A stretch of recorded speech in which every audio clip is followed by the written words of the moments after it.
प्रकृति ने, परमेश्वर ने हमको जीवन दिया है। जी महाराज। और मैं हमेशा कहता हूँ, this life is the ultimate gift of Almighty. जी और जब प्रकृति परमेश्वर से हमने जीवन पाया है, जी तो हमारा भी कर्तव्य है कि जो हमारे पास ज्ञान है, जो जी। हमारे पास संवेदनाएं हैं, जो जी। हमारे पास सामर्थ्य है, जी जो गुरु कृपा, भगवत कृपा से हमें मिला है और अपने पूर्वजों की जो हमें विरासत मिली, जी उससे हम इस समाज को वापस रिटर्न करें। जी। हमने अपना प्रधान साधन योग और कर्मयोग चुना। जी कोई ज्ञान योग को चुनते हैं, कोई भक्ति योग को चुनते हैं, जी। हमने कर्मयोग को अपना साधन चुन जी लिया। स्वामी और लोगों को हम योग तो सिखाते ही हैं। जी जो कार्य है आप सहज रूप से पूज्य सहजानंद जी महाराज आप कर रहे हैं, जी वो कार्य भी हम करते हैं। जी। हमने पूरे देश में जी करोड़ों की संख्या में पेड़ लगाए। जी। हमारा जो 4 अगस्त पूज्य आचार्य बालकृष्ण जी का जन्मदिन है, हम जी। उसको जड़ी बूटी दिवस के रूप में जी। मनाते हैं। उस पूरे देश में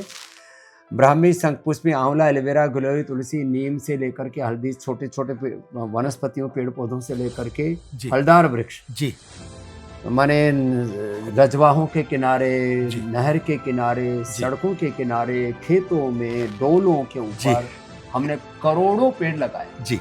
राजस्थान में हम कहते हैं शमी का पेड़ लगाओ। जी जहाँ हो जाता, अब तो शमी बहुत जगह होने लगा जी। है, दक्षिण में भी होने लगा है। जी शमी का पेड़ लगाओ, जहाँ जगह पर्याप्त है जी। वहाँ पीपल का पेड़ लगाओ। आप छोटे से संत कुटीर में देखेंगे जी। कम से कम आपको सैकड़ों पेड़ मिल जी जाएंगे। जी आम से लेकर के बाकी पीपल बड़ से लेकर के सब। जी तो खेत के मेड़ के ऊपर, नदियों के किनारे पर, सड़क के किनारे पर, अपने घर आंगन में जी जहाँ जगह मिले, प्रकृति का आभूषण है पेड़। जी पेड़ लगाएं, पर्यावरण को स्वच्छ बनाएं। और एक पेड़ लगाने का तो हजारों यज्ञ अग्निहोत्र करने जितना पुण्य है हमारे शास्त्रों में, पुराणों में लिखा है। जी और हम हर दिन करीब जो है 11,000 लीटर जी वायु लेते हैं। जी। अब उसमें ऑक्सीजन की ऑब्वियसली मात्रा लगभग अलग अलग जगह 18-20% होती जी है। जी तो हम जो ऑक्सीजन लेते हैं वापस रिटर्न नहीं करते हैं तो पाप होगा। जी। तो आप जिस मुहिम में लगे हैं, जी प्रकृति बचाओ, पर्यावरण